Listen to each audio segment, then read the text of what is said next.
Hello, I am Akanksha and now I am going to discuss you about here what is the need of accounts.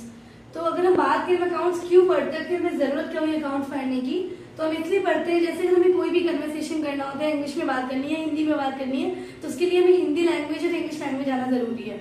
In same में अगर हमें business को समझना है, business को understand करना है, तो हमें अकाउंट्स पढ़ना जरूरी है। अकाउंट्स के थ्रू हमें पता चल पाता है कि हमारे बिजनेस में कितने का सेल हुआ, कितना परचेज है, कितना क्रेडिट सेल है, कितना क्रेडिट परचेज है, या हमारा at the end of the year हमारा कितने का प्रॉफिट हुआ, कितना लॉस है, ये सब कैलकुलेट कर सकते हैं। बेसिकली इसका मेन फंक्शन बताया तो सिस्टमेटिक रिकॉर्ड करने का काम करता है।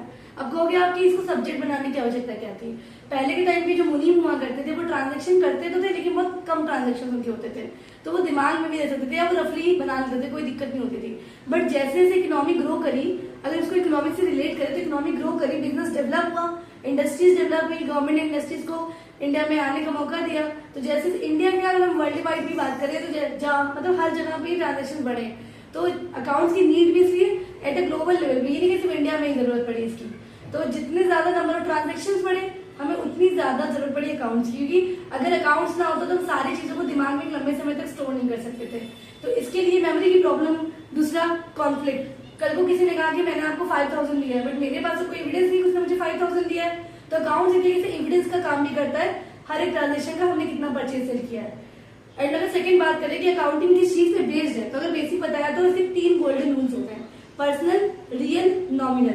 जहाँ पे पर्सनल अकाउंटिंग नाम से ही लग रहा है, वो किसी पार्टी से रिलेटेड होता है। इसके 3 टाइप्स होते हैं। पहला होता है नेचुरल, आर्टिफिशियल, रिप्रेजेंटेटिव। नेचुरल में कोई भी Ram, Shyam, debtor, creditor, drawing, ये सब आ जाता है आपके।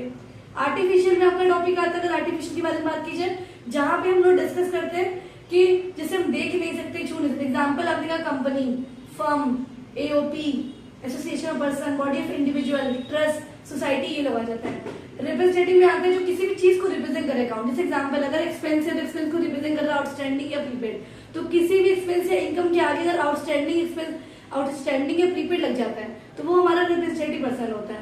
देन आपका रियल अकाउंट। रियल में क्या होता है, सारी एसेट्स के बारे में बात की जाती है, जितने भी टेंजिबल इनटेंजिबल एसेट्स हैं, ठीक है, उसके बारे में आप दिखाएंगे। और फिर आता है नॉमिनल। नॉमिनल में सारे एक्सपेंसेस एंड लॉसेस के बारे में बात की जाती है, इनकम और गेन के बारे में बात की जाती है। अब आप कहोगे ये तीनों के बारे में आपने इतना क्यों बताया, तो पर्सनल का जो रूल लगता है वो पार्टी, कोई भी person, NGO, bank, prepaid, outstanding के ऊपर लगता है। इसका रूल ये था कि जिनको पैसा मिलता है वो डेबिट बन जाते हैं और जो पे करते हैं वो क्रेडिट। इसको इंग्लिश में अगर हम बोले तो debit the receiver, credit the giver का रूल लगता है यहाँ पर।